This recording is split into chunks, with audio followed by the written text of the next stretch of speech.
Hello दोस्तों, नमस्कार। आप सभी का हार्दिक स्वागत है इस वीक के पहले एडिटोरियल सेशन में। एग्रीकल्चर्स मूवमेंट ये आर्टिकल का नाम है। द इंडियन एक्सप्रेस न्यूज़पेपर से ये आर्टिकल है। इवनिंग में फिर आपको 5 बजे द हिंदू एडिटोरियल मिलेगा और Monday to Friday same procedure हमारा फॉलो होता है। पहले द इंडियन एक्सप्रेस मिलता है, इवनिंग में 5 बजे द हिंदू एडिटोरियल मिलता है। सैटरडे संडे को यूटिलाइज आप किस प्रकार से करेंगे, आप इन 5 एडिटोरियल जो द हिंदू के हैं और 5 इंडियन एक्सप्रेस के हैं, कुल मिला के 10 एडिटोरियल जो प्रोवाइड मैं करवा रहा हूं आपको, उनकी वोकैबुलरी को आप रिवाइज कर लें। उनके जो ग्रामर के कॉन्सेप्ट्स है वो जरूर देख लें। तो मंडे जो आपका एडिटोरियल का सेशन है बहुत अच्छा गुजरेगा। कॉन्फिडेंट होकर आप सामने बैठेंगे और बिल्कुल जिस प्रकार से आप ऑफलाइन क्लासरूम का हिस्सा बनकर कॉन्फिडेंट महसूस करते हैं वैसा आपको यहाँ पर महसूस होगा। तो आप जरूर उन 2 दिनों को रिवीजन के लिए निकालें। और आप सभी का आभार व्यक्त करता हूं कि आज जब मैं वीडियो शूट कर रहा हूं ये, तो उस समय तक 4.5 लाख से अधिक सब्सक्राइबर्स चैनल पर जुड़ चुके हैं। ये आप सभी का प्यार है, आप सभी का सहयोग है कि चैनल इतनी जल्दी ग्रो कर रहा है।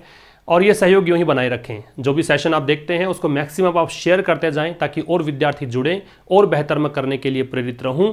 बहुत अच्छे अच्छे कंटेंट के वीडियोस मैं आप तक पहुंचाऊंगा। निश्चित रूप से मैंने मेरा प्रयास पूरा किया है अब तक भी, और आगे भी ये प्रयास जारी रहेगा। चलिए बात करेंगे इस सेशन की। इस सेशन का जो पीडीएफ है वो प्राप्त कर लेंगे टेलीग्राम चैनल से, लिंक आपको डिस्क्रिप्शन में दिया है। और वेडनेसडे को बैच हम स्टार्ट कर रहे हैं द हिंदू एडिटोरियल का, जहां पर 2 एडिटोरियल्स मिलते हैं। एक तो हालांकि मैं यूट्यूब पर प्रोवाइड करवाता हूं, लेकिन वहाँ पेड कोर्स में थोड़ा सा ये रहता है कि पीडीएफ मिल जाता है वोकैबुलरी का, क्विज मिल जाते हैं, 2 एडिटोरियल्स मिलते हैं, तो आप वो बाई कर सकते हैं। तो आप ऐप डाउनलोड करेंगे, वहाँ पर जाकर आप बाई कर सकते हैं। वेडनेसडे को स्टार्ट होता है, हर वेडनेसडे को स्टार्ट होता है। चलो बात करते हैं एग्रीकल्चर्स मूवमेंट की। क्या कहना चाह रहा है? देखो, एग्रीकल्चर्स मूवमेंट आप समझ गए होंगे कि एग्रीकल्चर का मतलब कृषि है। तो कृषि की बात कर रहा है। अब ये कृषि का समय है ना, एग्रीकल्चर का मूवमेंट का मतलब समय होता है ना, क्षण होता है। तो एग्रीकल्चर के मूवमेंट की बात है। चलिए पढ़ते हैं विस्तार से क्या बोलना चाह रहा है। Farmers are currently harvesting. Harvesting का मतलब क्या है? हार्वेस्टिंग का मतलब है फसलों की कटाई करना। क्या मतलब होता है? फसल की कटाई करने को बोलते हैं हार्वेस्ट। तो फार्मर्स आर करंटली हार्वेस्टिंग, किसान जो है वर्तमान में फसल की कटाई कर रहे हैं। करंटली मतलब वर्तमान में। और इफ दे यहाँ पे प्रोनाउन है, फार्मर्स के लिए आया है। हैवंट ऑलरेडी, इफ यदि, दे हैवंट ऑलरेडी, यदि अब उन्होंने पहले से नहीं की है तो, ठीक है। अभी हार्वेस्ट कर रहे हैं मीन्स उन्होंने या तो पहले कटाई कर ली है और पहले नहीं की है तो अब कर रहे हैं। अब बम्पर रबी क्रॉप। अब ये हार्वेस्टिंग, अगर मैं इस कोमा को हटा दूं, काफी बच्चे कहते हैं सर ये कोमा कहाँ लगता है, तो देख लीजिए ये कोमा मैंने यहां लगाया, यहां पुट किया और यहां पुट किया। यहां तो मुझे क्लोज करना था इस पार्ट को, इस कारण से पुट किया हुआ है। और यहां देखिए शुरुआत करनी थी कि मैं ये हार्वेस्टिंग की बात की है तो उसका थोड़ा सा इसको इंट्रोड्यूस करना था आगे कि कौन सी हार्वेस्टिंग की बात चल रही है और किसानों ने किया है कि नहीं किया है। तो ये एक एडिशनल इन्फॉर्मेशन है। इसको अगर हटा देते हैं आप, सपोज करें, तो ये वाक्य ऐसे जुड़ा है, farmers are currently harvesting a bumper rabi crop. समझ में आ गया? फार्मर्स यहाँ पे सब्जेक्ट बन गया, इसके बाद में हार्वेस्टिंग जो है वो यहाँ पे वर्ब बन गई, ये हेल्पिंग वर्ब हो गई, ये यहाँ पे वर्ब हो गई, ये यहाँ पे एडवर्ब हो गया। ठीक है, करंटली समय बता रहा है, एडवर्ब हो गया। और फिर इसके अंदर बम्पर क्रॉप है, ये यहाँ पे क्या हो गया, ये ऑब्जेक्ट हो गया। तो किसान जो है वर्तमान में बम्पर रबी क्रॉप की हार्वेस्टिंग कर रहे हैं। बम्पर इससे लगाया गया कि बहुत बड़ी मात्रा में, बहुत बड़े अमाउंट में। ठीक है, तो बहुत बड़ी क्वांटिटी के अंदर यहाँ रबी क्रॉप जो है उसका हार्वेस्टिंग कर रहे हैं किसान। इफ दे हैवंट ऑलरेडी, यदि उन्होंने पहले नहीं की है तो। क्लियर है? आगे देखिए, the India meteorological department has forecast 100% normal south west monsoon subject to a model error of +-5%। यहां तक पढ़ते हैं पहले। The India meteorological department, meteorological department का मतलब होता है मौसम विभाग। तो भारतीय मौसम विभाग है उसने, अब देखो यहां तक का तो सब्जेक्ट ही हो गया पूरा। ये जो इंडिया मेट्रोलॉजिकल डिपार्टमेंट है ये सब्जेक्ट हो गया। अब इसको देखकर लगाया है हैज, क्योंकि डिपार्टमेंट सिंगुलर है तो हैज होगी हेल्पिंग वर्ब, फोरकास्ट हो गया यहाँ पे मैन वर्ब। अब हमने क्या पढ़ा हुआ है कि जब भी एच नजर आता है, एच से मेरा मतलब है कि चाहे हैज हो या फिर हैड हो या फिर हैव हो या फिर कोई मॉडल प्लस हैव हो, कुछ भी ऐसा हो, इनमें से कोई भी कंडीशन अगर दे रखी है आपको तो आप थर्ड फॉर्म लगाएंगे। तो एच के साथ हमेशा वर्ब की कौन सी फॉर्म प्लेस करते हैं? Third form. अब फोरकास्ट फर्स्ट थर्ड फॉर्म है क्या? बिल्कुल थर्ड फॉर्म है, क्योंकि फोरकास्ट की तीनों फॉर्म सेम होती है, फोरकास्ट फोरकास्ट फोरकास्ट। टेलीकास्ट में भी ऐसा ही होता है, ब्रॉडकास्ट में भी ऐसा ही होता है। तो जहां पर CAST लगता है उन फॉर्म, उन जो वर्ब्स हैं उनके फॉर्म फर्स्ट, सेकंड और थर्ड फॉर्म सेम होती है। तो भारतीय मौसम विभाग ने फोरकास्ट किया है। फोरकास्ट होता क्या है? मौसम के पूर्वानुमान लगाने को बोलते हैं फोरकास्ट। ठीक है, लिख लेना, नहीं पता हो तो मौसम का पूर्वानुमान लगाना। वेदर फोरकास्ट आपने सुना होगा, काफ़ी बार न्यूज़ चैनल्स में देखा होगा। तो भारतीय मौसम विभाग ने यहाँ पूर्वानुमान दिया है कि 100% नॉर्मल साउथ वेस्ट मानसून रहेगा। भारत में जो बारिश होती है वो साउथ वेस्ट मानसून से 80% के करीब बारिश होती है, बाकी 20% है वो दूसरा कोई फैक्टर, दूसरा मानसून का फैक्टर होता है। साउथ वेस्ट मानसून ज़्यादा प्रभावी है यहाँ पर। अब आगे कह रहा है सब्जेक्ट टू, एक बात ध्यान रखिए, सब्जेक्ट टू लग गया इसका मतलब ये प्रभावित हो सकता है, अफेक्टेड बाय, ठीक है। सब्जेक्ट टू का मतलब क्या है, अफेक्टेड बाय, तो ये प्रभावित हो सकता है ए मॉडल एरर ऑफ +-5%। तो इसमें प्लस माइनस हो सकता है कि 95% बारिश भी हो सकती है और 105% भी हो सकती है। माइनस में जाओगे तो 95% और प्लस में जाओगे तो 105%। ये मौसम विभाग का पूर्वानुमान है। तो यहां तक हमने कॉमा तक क्या पढ़ा है कि मौसम विभाग है उसने 100% नॉर्मल साउथ वेस्ट मानसून की भविष्यवाणी की है, पूर्वानुमान दिया है, लेकिन यह निर्भर रहेगा, यह प्रभावित हो सकता है मॉडल एरर से। एरर क्या है आगे दे रखा है, हो सकता है +-5% हो, लेकिन पूर्वानुमान लगभग 100% बारिश होगी with the possibility of weak La Nina condition. अब ये एरर वाली कंडीशन कौन सी है, ये द पॉसिबिलिटी जो है। अब देखो यहां तक की पार्ट जो छोड़ दिया है, ये जो कॉमा, ये ब्रैकेट में जो पार्ट लिया है, ये बात तो दे रखी है केवल इसमें कि 100 में +5 करो, 100 में -5 करो। आगे दे रखा है कि भाई 100% क्यों रहेगी, उसका कंडीशन दे रखी है कि with the possibility of weak La Nina condition. संभावना क्या है, संभावना है वीक, वीक मतलब कमजोर, ला नीना कंडीशन, जैसे अल नीनो होता है वैसे ला नीना कंडीशंस होती हैं, ऐसी परिस्थितियां बनती हैं। तो इन परिस्थितियों, इन कंडीशंस के चलते, ठीक है, और ये कमजोर स्थितियां हैं इनके चलते। अब आगे दे रखा है the opposite of El Nino, ये ऑपोजिट ऑफ अल नीनो का बिल्कुल उल्टा, that is generally not favourable. That यहां पे किसके लिए, अल नीनो। आपने काफी बार सुना होगा अल नीनो प्रभाव के चलते बारिश ज्यादा नहीं हुई, ठीक है। तो ये ऑपोजिट कंडीशन है अल नीनो की। अल नीनो क्या है, अल नीनो के लिए दैट लगा रखा है, इसी कारण से इज है, क्योंकि जब दैट रिलेटिव प्रोनाउन आ गया है तो उससे पहले वाला सब्जेक्ट हम देखेंगे तो सब्जेक्ट हो गया अल नीनो, इसको देखकर लगाया इज जनरली नॉट फेवरेबल, ये सामान्यतया फेवरेबल नहीं है, मतलब स्थितियां पक्ष में नहीं होती हैं। फॉर रेनफॉल, किसके लिए, बारिश के लिए। इन द सब कॉन्टिनेंट, मतलब भारत की बात है, उपमहाद्वीप, सब कॉन्टिनेंट भी बोलते हैं भारत के लिए, तो इस उपमहाद्वीप में अल नीनो कंडीशन जो है वो फेवरेबल नहीं होती हैं, ठीक है। Developing in the second half, अब developing in the second half of the 4 month season from June to September. अब देखिए इस अगर ब्रैकेट वाले पार्ट को छोड़ देंगे तो फिर से हमें ब्रैकेट से बाहर निकलना पड़ेगा। तो with the possibility of weak La Nina conditions, तो क्या बोलना चाह रहा है कि भाई जो कमजोर स्थितियां बनी हुई, ला नीना कंडीशंस बनी हुई हैं, इसके लिए कह रहा है आगे developing in the second half, जो कि दूसरे हाफ में डेवलप होंगी ऑफ द 4 मंथ सीजन, जो 4 महीने का सीजन चलता है जुलाई से सितंबर का, जून से सितंबर तक का, जून जुलाई अगस्त एंड सितंबर, इनमें सेकेंड हाफ का मतलब क्या हो गया, जून जुलाई को छोड़ दें तो अगस्त सितंबर में डेवलप हो जाएंगी स्थितियां ऐसी, ये बोलना चाह रहा है ये पहली स्लाइड। एक बार मैं रिपीट करता हूं ताकि आपको पूरा ट्रांसलेशन समझ में आ जाए कि ये क्या बोलना चाह रहा है। तो यहां पे देखिए, एक बार मिटा देता हूं इनको। यहां देखिए बोलना चाह रहा है कि किसान जो हैं वो यहाँ पे हार्वेस्ट कर रहे हैं, फसलों की कटाई कर रहे हैं, यदि उन्होंने पहले नहीं करी है। किसकी कटाई चल रही है, रबी क्रॉप की। फिलहाल जो रबी क्रॉप की कटाई चलती है, भारतीय मौसम विभाग है उसने 100% बारिश का अनुमान दिया है, साउथ वेस्ट मानसून का अनुमान दिया है। ये कह रहा है कि कुछ एरर आ सकती हैं, +-5% हो सकता है, इससे अफेक्ट हो सकता है। अब आगे कह रहा है कि प्रभावित किससे है, किस कारण 100% मानसून रहेगा, तो पॉसिबिलिटी है वीक ला नीना कंडीशन की, और ये कंडीशन कौन सी है, ये ऑपोजिट है अल नीनो की। और अल नीनो क्या होता है, अल नीनो जो है वो भारतीय उपमहाद्वीप के अंदर ये कंडीशन जो है रेनफॉल के लिए फेवरेबल नहीं होती हैं। तो कह रहा है developing in the second half year, जो ला नीना कंडीशन है ये डेवलप हो जाएंगी दूसरे हाफ में, जो 4 मंथ का सीजन आएगा, मानसून सीजन आएगा जून से सितंबर, उसके दूसरे हाफ में ये क्या हो जाएंगी, ये प्रभावी हो जाएंगे, डेवलप हो जाएंगी। इससे आगे देखते हैं, देखो क्या दे रखा है, दैट बोर्ड्स। अब देखो बोर्ड्स का मतलब क्या है, बोर्ड्स का मतलब होता है संकेत होना, शुभ संकेत या अशुभ संकेत दोनों हो सकते हैं। अब चूंकि यहां पे देखो बोर्ड्स वेल दे रखा है, तो हम क्या निकालेंगे इसका कि शुभ है कि अशुभ है, तो ये हो गया शुभ संकेत। That boards well for the coming kharif planting. अब ये जो चीज है जो बताया है पिछले वाले स्लाइड में, ये शुभ संकेत है। दैट सिंगुलर है, इस कारण से देखिए बोर्ड्स है, V1 के साथ एस जोड़ते हैं, ES जोड़ते हैं, तो वर्ब कैसी बन जाती है, सिंगुलर बन जाती है, ठीक है। तो ये एक शुभ संकेत है किसके लिए, for the coming kharif planting season 2। इसको हम 2 ही पढ़ते हैं, 2 नहीं पढ़ते हैं, है ना। इसको हम पढ़ेंगे तो बड़े ऊ की मात्रा पढ़ेंगे इसमें टू, मतलब भी, और ये उस शब्द के ठीक बाद में लगता है जिसको यहाँ विशेषता बतानी होती है, जिसकी विशेषता बताएंगे उसके ठीक बाद में लग जाता है। ठीक है, तो ये कह रहा है कि भाई ये अच्छा संकेत है किसके लिए, आने वाली खरीफ प्लांटिंग के लिए, खरीफ की जो फसल बोएंगे उसके लिए, प्लांटिंग का मतलब बोना है यहाँ पे, जो खरीफ प्लांटिंग सीजन आएगा उसके लिए भी बहुत सहायक है कंडीशन, बहुत अच्छा संकेत है। आगे कह रहा है agriculture is important from two standpoints. Standpoints का मतलब क्या है, पॉइंट ऑफ व्यू, नजरिया। ठीक है, तो दो नजरियों से एग्रीकल्चर, कृषि इज है इंपॉर्टेंट, महत्वपूर्ण, फ्रॉम से टू स्टैंड पॉइंट्स, दो नजरियों से कृषि महत्वपूर्ण है। पहला दे रखा है the first is inflation control, पहली चीज है महंगाई नियंत्रण।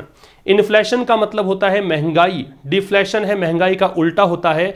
ये बैंकिंग मैनेजमेंट चैनल हमारा जो चलता है वहां पे मैं जब बिजनेस आर्टिकल डिस्कस करता हूं तो मैंने वहां पे बताया है विस्तार से कि इन्फ्लेशन क्या है, डिफ्लेशन क्या है, वहां पे जाके आप जरूर देखिएगा। तो the first is inflation control, तो पहला नजरिया, पहला पॉइंट ऑफ व्यू तो होता है इसका एग्रीकल्चर का कि ये इन्फ्लेशन कंट्रोल करता है, महंगाई को नियंत्रण में रखता है। दूसरी चीज विच इज प्रेडिकेटेड, पहले देखो इसमें दे रखा है विच किसके लिए आ रहा है, इसी के लिए आ रहा है, विच इज प्रेडिकेटेड। अब प्रेडिकेटेड क्या होता है, तो प्रेडिकेटेड होता है फाउंड और बेस्ड समथिंग ऑन, जो कि आधारित होता है। ठीक है, तो जो कि आधारित है, ऑन किस पर आधारित है तो ऑन लगेगा, आधारित जिस पर भी हो, चाहे बेस्ड आता तो भी ऑन लगाते। एडिक्वेट, इसको क्या पढ़ते हैं, एडिक्वेट। एडिक्वेट का मतलब क्या होता है, सफिशिएंट, पर्याप्त। Supply of food, feed and fibre, जो कि यहां पे बेस्ड है पर्याप्त सप्लाई पर, किसकी सप्लाई की, फूड की सप्लाई हो जाती है। फीड का मतलब जो भोजन आप देते हैं पशुओं को उनके लिए फीड, एंड फाइबर, फाइबर का मतलब रेशा। ठीक है, समझ में आ गया। तो कह रहा है कि दो नजरियों से कृषि इंपॉर्टेंट है। पहला नजरिया है इन्फ्लेशन कंट्रोल, महंगाई नियंत्रण में रहती है। इसका दे रखा है विच इज प्रेडिकेटेड, अब इज प्रेडिकेटेड है तो पैसिव हो गया है, बी के साथ वर्ब की थर्ड फॉर्म पैसिव हो जाता है, जो कि यहां पे बेस्ड होता है, पर्याप्त मात्रा में सप्लाई होती है। इन्फ्लेशन कंट्रोल किससे आएगा, इन्फ्लेशन कंट्रोल आएगा जब पर्याप्त मात्रा में फूड का, फीड का और फाइबर का सप्लाई होगा उस पे। सेकेंडली, दूसरा, दो थे ना पॉइंट ऑफ व्यू, पहला हो गया, दूसरा farmers and rural labourers, farmers किसान, रूरल ग्रामीण, लेबरर्स मजदूर। तो किसान और जो ग्रामीण मजदूर हैं have high marginal propensity to consume. अब ये जो एक टर्म है ये आप समझिएगा, high marginal propensity to consume. ये मार्जिनल प्रोपेंसिटी टू कंज्यूम होता है, इसका मतलब ये होता है कि अगर आपकी इनकम ज़्यादा होती है तो आप पैसा भी ज़्यादा मतलब खर्च करते हैं, आप चीज़ों को कंज्यूम भी ज़्यादा करते हैं। इनकम बढ़ती है, और इनकम कौन सी, शुद्ध इनकम। शुद्ध इनकम का मतलब जैसे आपने टैक्स दे दिया और टैक्स देने के बाद जो डिस्पोजेबल इनकम बचती है आपके पास, उसके बाद में आप अगर वो बढ़ रही है वो मात्रा, तो उसके हिसाब से कंजम्पशन भी बढ़ता है, उसको बोलते हैं high marginal propensity to consume. समझ में आ गया आपको। तो क्या बोल रहा है, दूसरा ये है कि जो किसान है और ग्रामीण जो मजदूर हैं उनमें ये प्रोपेंसिटी होती है, प्रोपेंसिटी का वैसे इंक्लिनेशन होता है, प्रवृत्ति होती है, टेंडेंसी होती है। ठीक है ना, इसका सिनोनिम बता देता हूं। एक तो होता है प्रोक्लिविटी, PROCLIVITY, एक होता है टेंडेंसी, TENDENCY, एक होता है इंक्लिनेशन, INCLINATION। तो ये इसके सिनोनिम होते हैं प्रोपेंसिटी के, नोट कर लीजिएगा, बेहद इंपॉर्टेंट वर्ड है, काफी बार पूछ लिया जाता है। तो यहां समझ में आ गया। तो बिल्कुल मोटा मोटा बता देता हूं कि क्या बताया था कि ये बढ़िया संकेत है कि 100% बारिश होगी। ठीक है, किसके लिए, आने वाली जो खरीफ प्लांटिंग होगी, जब फसलों की तैयारी करेंगे, खरीफ प्लांटिंग होगी उसके लिए। फिर कह रहा है एग्रीकल्चर दो तरीकों से इंपॉर्टेंट है। एक तो बताया इन्फ्लेशन कंट्रोल के लिए। इन्फ्लेशन कंट्रोल कैसे होगा, ये आधारित है जब फूड, फीड और फाइबर की अच्छे से मतलब अगर कृषि बढ़िया है, एग्रीकल्चर बढ़िया है, अबेंडेंट हो रही है, तो फिर उससे क्या है, उससे ये सप्लाई अच्छी होगी तो इन्फ्लेशन कंट्रोल में रहेगा। दूसरा ये है कि जो फार्मर्स, रूरल लेबरर्स हैं, उनका हाई मार्जिनल प्रोपेंसिटी होती है टू कंज्यूम करने की। और आगे देखिए, द इंडियन इकोनॉमी, भारतीय अर्थव्यवस्था, टुडे आज, नीड्स, इसको आवश्यकता है। किस चीज की आवश्यकता है, बोथ, दोनों चीजों की, लो एंड स्टेबल इन्फ्लेशन। देखिए बोथ के साथ में कंजंक्शन एंड लगता है। कई बार आप एग्जाम में जब प्रश्न देखते हो, इसी को मैं कॉमन एरर बना दूं तो ये बोथ के बाद में यहां एज वेल एज हो सकता है ना, एज वेल एज हो सकता है कि अलोंग विद दे दिया जाए, दोनों ही गलत हो जाएंगे। बोथ के साथ एंड लगेगा, ना ही तो एज वेल एज लगता है ना ही अलोंग विद लगता है। और एक बात और याद रखिए कि wherever you have seen both, तो वहां पर आपको नोट नहीं मिलना चाहिए, because this one is the positive word, so we can not apply not with the sentence wherever you find both. तो द इंडियन इकोनॉमी, भारतीय अर्थव्यवस्था टुडे, आज, इसको जरूरत है। अब ये इकोनॉमी सिंगुलर है, इसको देखकर नीड्स है। Both low and stable inflation, दोनों तरीके की। कौन कौन सी इन्फ्लेशन? एक तो इन्फ्लेशन कम हो और दूसरा स्टेबल हो, स्थिर हो। एज वेल एज, साथ साथ में किसकी जरूरत है? Boost to spending. ये स्पेंडिंग यहाँ पे नाउन है, ये आप ये मत सोचिएगा टू के साथ आईएनजी है, ये यहाँ पे नाउन है। बूस्ट टू स्पेंडिंग, दूसरा साथ जरूरत किसकी है? बूस्ट मिले। बूस्ट का मतलब बढ़ोतरी हो, किसमें? स्पेंडिंग में, खर्चे में, थोड़ा सा पैसा खर्च ज्यादा हो। ये कह रहा है which is best guaranteed by increased farm production and incomes, जो यहाँ किसके लिए आ रहा है? ये स्पेंडिंग। स्पेंडिंग किसके लिए? स्पेंडिंग कैसे हो सकती है? जो कि सबसे ज्यादा गारंटी इस बात की है। देखो इज के साथ थर्ड फॉर्म आ गई, ठीक है। और ये बेस्ट है, यहां पे एडवर्ब का काम करेगा क्योंकि गारंटीड की विशेषता बताएगा। आपको पता होना चाहिए कि गुड एक एडजेक्टिव है, वेल एक एडवर्ब है। अब आप डिग्री कंपैरेटिव करोगे तो बेटर होगा, यहां भी बेटर होगा, यहां बेस्ट होगा, यहां भी बेस्ट होगा। तो बेस्ट सुपरलेटिव डिग्री है, एडवर्ब की है, यहां पे गारंटीड की विशेषता है, जिसकी सबसे बढ़िया गारंटी ये होती है कि increased farm production. Farm production है, ये तो नाउन हो गया, ठीक है, कंपाउंड नाउन हो गया। और इंक्रीज्ड है, ये क्या हो गया? ये पास्ट पार्टिसिपल हो गया। समझ रहे हो? ये पास्ट पार्टिसिपल है, यहां पे इंक्रीज्ड ईडी फॉर्म में है। तो रिपीट कर देता हूं कि भारतीय अर्थव्यवस्था जो है उसको जरूरत है किस चीज की? लो एंड स्टेबल इनकम की, दोनों चीजों की जरूरत है। और क्या जरूरत है? कि स्पेंडिंग बूस्ट हो, ये भी जरूरत है। और ये स्पेंडिंग बूस्ट कैसे हो सकती है? ये इंक्रीज्ड फार्म प्रोडक्शन बढ़ा तो उससे हो सकता है या तो, और या फिर किससे हो सकता है? इनकम बढ़े तो उससे हो सकता है। समझ में आपको आ गया होगा ना? तो इस तरीके से ये सब चीजें हो सकती हैं। इससे आगे देखिए, इससे आगे दैट बीइंग सो, इस फ्रेज का मतलब है कॉन्सिक्वेंटली, एज अ कॉन्सिक्वेंस, है ना। इसका मतलब है परिणाम स्वरूप। तो इसके परिणाम स्वरूप, कंसर्टेड मतलब यूनाइटेड, संगठित, सामूहिक, एफर्ट्स प्रयास, आर रिक्वायर्ड, इनकी जरूरत है। तो दैट बीइंग सो, इसके परिणाम स्वरूप सामूहिक प्रयासों की जरूरत है। टू एंश्योर, सुनिश्चित करने के लिए। So let me tell you two more words with ensure. Sometimes you see assure, ASSURE, इसका मतलब होता है आश्वस्त करना, एक प्रकार से प्रॉमिस कर देना, वादा कर देना। एक होता है इंश्योर, इसका मतलब होता है बीमा करना, इससे इंश्योरेंस बनता है, राइट। समझ में आ गया होगा? Insure, assure, insure. तो दैट बीइंग सो, तो consequently, as a result of this, इसके परिणाम स्वरूप, कॉन्सर्टेड एफर्ट्स। फिर देख लीजिएगा, अगर मैं इसका बताऊं थोड़ा सा ग्रामर के हिसाब से, तो एफर्ट्स यहाँ पे नाउन हो गया और ये यहाँ पे एडजेक्टिव हो गया, और चूंकि वर्ब साथ में है तो वर्बल एडजेक्टिव हो गया, और वर्बल एडजेक्टिव है तो ये पार्टिसिपल हो गया, और पार्टिसिपल है तो कौन सा है? तो ये पास्ट पार्टिसिपल है क्योंकि थर्ड फॉर्म है, ठीक है। तो इसके परिणाम स्वरूप सामूहिक प्रयासों की जरूरत पड़ती है, किसके लिए? To ensure proper marketing of the rabi फसलें बता रखी है कि कौन कौन सी हैं। तो प्रॉपर मार्केटिंग की जरूरत है किसके लिए? प्रॉपर मार्केटिंग एंश्योर करने के लिए सामूहिक प्रयासों की जरूरत है। और मार्केटिंग करनी किसकी है? वीट की, मस्टर्ड की, पल्सेज की। वीट का मतलब गेहूं हो गया, मस्टर्ड का मतलब सरसों हो गया, पल्सेज का मतलब दालें हो गई, एंड अदर हार्वेस्टेड क्रॉप्स, और अन्य जो कटाई की गई फसलें हैं। हार्वेस्टेड का मतलब जो कटाई की गई है वो फसलें हैं। तो क्रॉप्स यहाँ पे नाउन है, हार्वेस्टेड यहाँ पे एडजेक्टिव है। फिर से प्रोसीजर सेम है, पास्ट पार्टिसिपल है, आप कंपेयर कर सकते हो वाले एग्जांपल से। रिपीट कर देता हूं, तो इसके परिणाम स्वरूप सामूहिक प्रयासों की जरूरत है प्रॉपर मार्केटिंग को एंश्योर करने के लिए। प्रॉपर मार्केटिंग किसकी करनी है? रबी फसलों की। रबी की फसलें कौन कौन सी? गेहूं की, सरसों की, दालों की, और बाकी जो कटी हुई फसलें हैं उनकी। आगे देखिए, द इशूइंग ऑफ कूपन्स और SMSs बाय गवर्नमेंट्स। इशूइंग का मतलब इश्यू करने का प्रोसेस। तो कह रहा है कूपन को इश्यू करना या फिर SMSs इश्यू करना। SMS का प्लूरल बना रखा है SMSs। SMS जो मोबाइल में प्राप्त करते हैं वही SMS है, उसका प्लूरल है ES लगा के बनाया है, बाय गवर्नमेंट्स। तो कूपन्स और SMS को जारी करना गवर्नमेंट्स के द्वारा। किसको जारी करना है? फार्मर्स को। फार्मर्स को कूपन दिए, फार्मर्स को SMS भेजे। फॉर ब्रिंगिंग, किसके लिए? इसके लिए। तो फॉर प्रेपोजिशन है तो ING लग गया। ब्रिंग मतलब लाने के लिए, देयर रेस्पेक्टिव प्रोड्यूस, मतलब उनसे संबंधित, जो उनके पास प्रोड्यूस है, जो उन्होंने हार्वेस्ट की है क्रॉप, जो क्रॉप उनके पास है, वो उनकी प्रोड्यूस लेकर आए टू मंडीज। मंडीज के अंदर एट गिवन डेट्स, कहां पर? जो डेट मतलब कब, जब डेट दी जाए उस पर, एंड टाइम्स जो समय दिया जाए उस पर, इज फाइन, ये बिल्कुल सही है। Given the imperative of for maintaining social distancing, किसको देखते हुए? गिवन यहां पे प्रेपोजिशन है, इसका मतलब है कंसीडरिंग। इसको देखते हुए, किसको देखते हुए? इंपेरेटिव, इंपेरेटिव का मतलब होता है वाइटल होना, इंपॉर्टेंट होना। इस चीज की इंपॉर्टेंस को देखते हुए, इंपॉर्टेंस किस चीज की, फॉर के साथ फिर से आईएनजी है, ये कंपेयर कर लेना, यहाँ वाला और यहाँ वाला सेम ही प्रोसीजर है।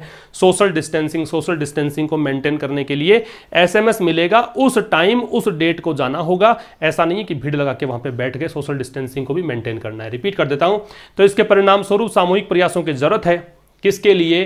प्रॉपर मार्केटिंग के लिए। प्रॉपर मार्केटिंग किसकी हो? वीट की हो, मस्टर्ड की हो, पल्सेस की हो, बाकी हार्वेस्टेड क्रॉप्स की हो। कूपन और एसएमएस जारी करना फार्मर किसानों को गवर्नमेंट के द्वारा। किसके लिए? कि अपना जो भी प्रोड्यूस उनका है, जो भी रेस्पेक्टिव प्रोड्यूस है वो लेकर आए मंडीज में, जो भी उनको टाइम और डेट दे रखा है उसके हिसाब से, क्योंकि ये चीज़ इंपॉर्टेंट है सोशल डिस्टेंसिंग को मेंटेन करने के लिए। सोशल डिस्टेंस समझते हैं आप, कोविड-19 के चलते जो चल रहा है लॉकडाउन, इसी कारण से है, इसी चीज़ को मेंटेन करने के लिए है। आगे देखिए, but it raises the question, लेकिन यह रेजेस उठाता है। राइज वर्सेस रेज मैंने बताया है काफी बार आपको। राइज होता है, इसकी सेकंड फॉर्म रोज होती है, थर्ड फॉर्म राइजन होती है। ये रेज, रेज्ड, रेज्ड होता है। ये उठाना है, ये अपने आप उठना है, वृद्धि करना है। But it raises the question, लेकिन ये एक प्रश्न उठाता है क्या? Why limit procurement only to mandis. Procurement का मतलब लेकर आना या खरीदने को बोलते हैं प्रोक्योरमेंट, लेकिन ये एक प्रश्न उठाता है कि मंडीज में ही क्यों लेकर आए? आप सोशल डिस्टेंसिंग मेंटेन करने की बात करते हो तो वाई, क्यों? लिमिट, इसको आपने लिमिट किया है, रेस्ट्रिक्टेड किया है प्रोक्योरमेंट को ओनली टू मंडीज। लिमिट के साथ टू लग रहा है भैया, यहां पे लिमिट हो, रेस्ट्रिक्टेड हो, कन्फाइंड हो, CONFINED, इन सब में टू लगता है। कहां तक रेस्ट्रिक्टेड है, कहां तक लिमिटेड है? तो इस प्रोक्योरमेंट को लिमिटेड यहां तक ही क्यों किया, यह प्रश्न उठता है। क्यों नहीं open purchase centres? Why not open purchase centres at rice and dal mills? क्यों नहीं खुले बाजार के केंद्र हो, खुले परचेजिंग सेंटर्स हो, कहां पर जो चावल और दाल मिल है वहां पर क्यों नहीं कर दिया? और फॉर दैट मैटर, देखो ये एक बहुत अच्छी फ्रेज है, इसका मतलब है use to indicate that a subject though mention second is as relevant as the first. चाहे ये आगे वाली बातें दे रखी हैं, जिसको पहले क्या दिया, राइस और दाल मिल की बात की, उसके आगे नीचे क्या दिया कि स्कूल, पंचायत, ऑफिस, इनकी बात की है, लेकिन ये कह रहा है कि फॉर दैट मैटर। इसका मतलब ये नहीं है कि बाद में दिया है तो ये कम महत्वपूर्ण है, ये भी उतना ही महत्वपूर्ण है जितना कि महत्वपूर्ण दाल मिल और राइस मिल है, यहां पर भी हो सकते हैं सेंटर। तो ऊपर क्या क्या क्या कहा गया कि एक प्रश्न उठता है साहब, प्रश्न उठता है कि ये जो प्रोक्योरमेंट है, जो आप मंगवा रहे हो फसलें, ये मंडी में क्यों मंगवा रहे हो? क्यों नहीं आप इनको purchase centre, open purchase centre में दे देते हैं, जैसे कि राइस और दाल मिल है, ठीक है। और इतना ही इक्वली इंपॉर्टेंट है कि ये विलेज के स्कूल में भी हो सकता है, पंचायत ऑफिस में भी हो सकता है, प्राइमरी कोऑपरेटिव सोसाइटीज में भी हो सकता है, डिस्ट्रिक्ट कोर्ट में भी हो सकता है, और बाकी जो अनयूज्ड पब्लिक प्लेसेज है ड्यूरिंग लॉकडाउन में चूंकि सार्वजनिक स्थान जिनका यूज नहीं हो रहा है वहां लाके बेच दो। सोशल डिस्टेंसिंग की बात ही तो है, जल्दी बिक जाएगा, जल्दी किसान यहाँ पे पैसा लेगा, फ्री हो जाएगा, है ना, ये सब चीजें भी हो सकती हैं। तो ये पढ़ा हमने स्लाइड में। इससे आगे देखिए, व्हीट एंड चना, चना को ग्राम बोलते हैं वैसे, व्हीट गेहूं और चना जो है आफ्टर ऑल, आखिरकार, only have to be unloaded. तो व्हीट को और चने को करना क्या पड़ता है? केवल ये करना पड़ता है, हैव टू, हैज टू लगता है, मतलब करना पड़ता है, चूंकि पैसिव वॉइस है, टू के साथ बी प्लस वर्ब की थर्ड फॉर्म, अनलोड करना होता है। अनलोड का मतलब समझ गए आप? ट्रक में सामान भर के आया, कहीं पर भी आया तो उसको अनलोड करना है। क्लीन्ड, साफ करना है। वेड, वजन करना है। देखो ये बी प्लस थर्ड फॉर्म आ रहा है ना, उसी का प्रभाव है। ये पहली वर्ब जुड़ी हुई है, ये दूसरी वर्ब जुड़ी हुई है, ये तीसरी वर्ब है, ये फोर्थ वर्ब है, ये फिफ्थ वर्ब है, सबके सब थर्ड फॉर्म है ना। तो कह रहा है कि आफ्टर ऑल इनको अनलोड करना है, साफ करना है, वजन करना है। गनीज, गनीज का मतलब सैक, बोरे को बोलते हैं गनीज। अच्छा, सैक जब वर्ब के रूप में आ जाता है, ये तो नाउन है, तो सैक का मतलब बोरा होता है। अगर वर्ब के रूप में हो तो नौकरी से निकाल देना, फायर कर देना, ये भी होता है। तो गनीज में भरना होता है, स्टॉक्ड, उसका संग्रहण करना होता है, यही तो करना होता है व्हीट और ग्राम में, और तो क्या करना होता है। देयर इज नो नेसेसिटी, इसके लिए जरूरत नहीं है। देयर से स्टार्ट होता है सेंटेंस, तो इन्वर्जन लगाते हैं, तो ये देयर इज का कॉन्ट्रैक्टेड फॉर्म है, इसमें इज छिपा हुआ है ना, IS। तो ये कह रहा है कि देयर इज नो नेसेसिटी, कोई जरूरत नहीं है फॉर कोल्ड स्टोरेज, शीत संग्रहण की, कि आप कहीं शीत संग्रहण की जरूरत पड़े, इनके लिए जरूरत नहीं पड़ती, आप छोटा सा सिंपल सा प्रोसेस है। और रिफर व्हीकल्स, ये उन व्हीकल्स को बोलते हैं जहां पर रेफ्रिजरेटर लगा हुआ होता है, शीत प्रशीतन के लिए यहाँ पे सुविधा होती है, उन व्हीकल्स को बोलते हैं। फॉर सब्सिक्वेंट मूवमेंट, सब्सिक्वेंट का मतलब बाद में, आफ्टरवर्ड्स, मूवमेंट का मतलब जो लेके जाएं उनको। Food corporation of India's godown, FCI के गोडाउन में, FCI के गोदाम में ले जाने के लिए उनको ना तो रिफर व्हीकल चाहिए, ना ही उनको कोल्ड स्टोरेज चाहिए। सिंपल सा काम है, ये प्रोसीजर है, अनलोड करो, क्लीन करो, वजन लो, गनीज में भरो और स्टॉक कर लो। इससे अगला, if the idea is to procure, अब ये देखो, अगर आइडिया ये है कि भाई प्रोक्योर करना है, मंगवाना है, खरीदना है, फिर फार्मर्स को फटाफट पैसा दे देना है, भुगतान कर देना है, वाइल प्रिवेंटिंग ओवर क्राउडिंग, और ऐसा करने के दौरान, ऐसा करते हुए, वाइल के ठीक बाद में वर्ब आती है तो आईएनजी आती है, प्रिवेंटिंग का रोकना, ओवर क्राउडिंग को रोकते हुए कि अधिक भीड़ भी नहीं हो, इसको प्रिवेंट करते हुए करना है। द बेस्ट वे, सर्वश्रेष्ठ तरीका क्या है? वे यहाँ पे नाउन, बेस्ट यहाँ पे एडजेक्टिव, डिग्री सुपरलेटिव द का प्रयोग है। इज नॉट टू स्टैगर, तो सबसे अच्छा तरीका स्टैगर करना नहीं है। स्टैगर का मतलब है कि आप परेशान हो रहे हो, लड़खड़ाना भी होता है स्टैगर वैसे, और यहाँ पे इसका मतलब परेशान हो रहे हो, बहुत ही मशक्कत कर रहे हो, इसकी जरूरत नहीं है। But spread out purchases beyond mandis, बल्कि ज़रूरत ये है कि आप ये जो खरीद हैं, ये परचेजेस हैं, इनको मंडी के परे, मंडी के अलावा भी इनको करो। जैसे विलेज स्कूल, पंचायत, कोर्ट, ये सब बताया था ना, वहाँ पर भी इनको छूट दे दो ताकि फटाफट ये काम हो जाएगा। समझ में आ गया होगा आपको। तो ये था द इंडियन एक्सप्रेस का एडिटोरियल। अब हम बात करेंगे इवनिंग में द हिंदू के एडिटोरियल के बारे में। तो तब तक के लिए नमस्कार, थैंक यू वेरी